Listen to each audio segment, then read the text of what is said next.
All right, everybody, we are with the crew from BlueFuego. Why don't you introduce yourselves and let us know your Twitter handle. Joe Gaylor, FJ Gaylor on Twitter. Brad Ward and Brad J. Ward on Twitter. And at BlueFuego. Yeah, that's the big one. All right, Joe and Brad, you guys are officially on the Plaidtastic 10. So I think that BlueFuego is an inspirational company from a few perspectives. First, you guys decided to start a company during the worst of times. What was the motivation behind that? Yeah, actually, another good friend of mine, entrepreneur, I told him in January that I was leaving my job to do this, and he's like, really? Now? You know, and like it's somebody that I had looked up to, and like it was kind of bad news that he was saying that to me, but just really realized the opportunity to leave my position and do what we wanted to do, and just be able to work with a lot of different colleges and institutions on all this new media and how they can use it. And so, and as far as timing it, we didn't even think about it. It was, you had the idea, we didn't want to be that coulda, shoulda, woulda type crowd, and we just did it, and it's paying off now. Yeah. I mean, So what is BlueFuego?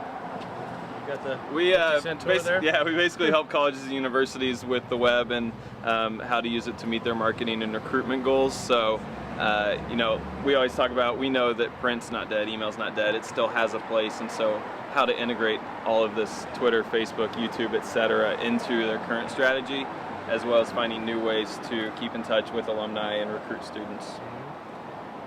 And how's it working? It's great. It's good. It's yeah. real good. And it's interesting. Schools, it's just so fun. Education is fun because there are so many different levels. We've worked with big schools, small schools, schools with no presence online, schools with lots of presence online, but just looking for a little extra strategy to get the engagement and to move them ahead of the curve. And that's what we try to do. We utilize the tools out there now and stay ahead of the curve when the new ones do come out, and that's what we're going to do. And hopefully, we don't have a hard product to sell, so it's more in the it's the strategy and the information and the knowledge, and that's what's helped us be able to do this. Let's talk about Facebook. All right. All right. What do you want to know? Are the kids leaving Facebook? No, they're not. Not my high school kids anymore. Yeah. And go ahead.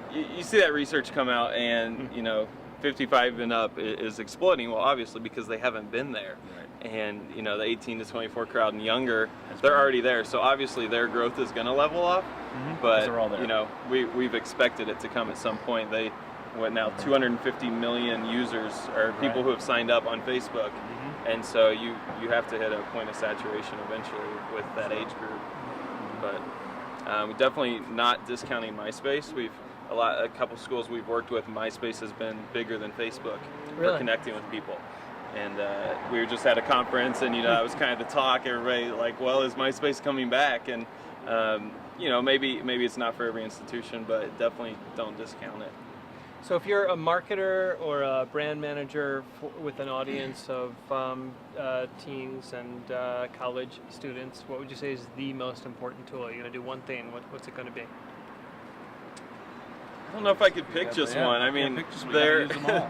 Where they are. There's a small percentage on Twitter, but they're very brand loyal typically, and they want to have a very strong connection with your brand or your company or whatever it is you have. And so, Seth Godin kind of talks about the collection of tools and using that to capture the attention of those who truly care. And I mean, I don't think I could just pick one and say, do this right now. It's definitely unique to each brand or message. And when it's still talking Facebook, we talk about, you think college, you think teenagers, but it's not. I mean, we look at the insights for all the schools pages that we administer, and I mean, it's tough. There's, the demo from 13 to 75 or whatever that breakdown is, and you have to have relevant information for all those groups to go into the, you don't want to turn off a certain percentage of your crowd with your wall posts. So, and as you grow, it's harder to maintain and to hit all those different groups across, I guess you want to say, product life cycle to related to a product. But you have to hit the kids, the current students, and then the alumni all the way through. Facebook is going to be a huge alumni-driven tool, more so than the kids. It really has been. Anything come to mind as an incredible example of somebody that's doing it absolutely right in the market?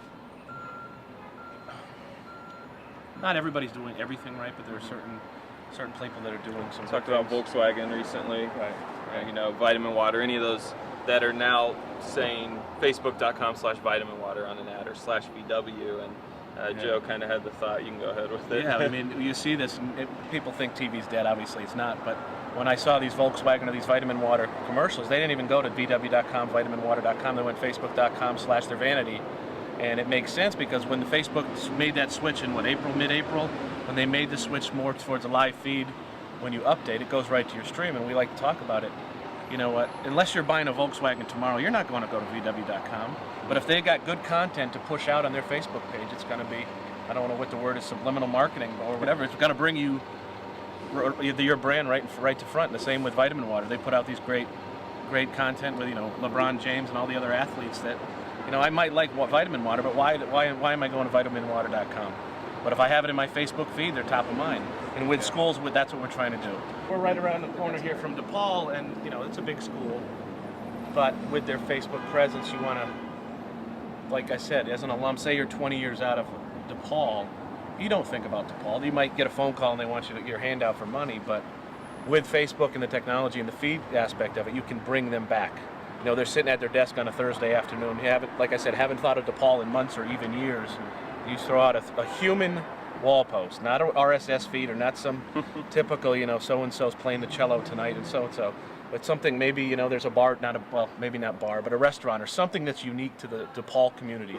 If you're a current student, a prospective student, or an alum, it just brings you back for that, you know. It might be only a minute or two, but you know, they're engaging. They might put a thumbs up to it or write a quick comment, you know. Which and now what you're talking about then is that relationship starts when the pre-college is like 18, right? 13, 16, okay. 16, 17. All right, and then to the alum that are like 30s, 40s, and older, right? Yeah. So now we're talking about a relationship. Exactly. And they can cross-reference some of those people that are engaging on their site to see, you know, okay, these people are on here, they're engaging, they're leaving comments.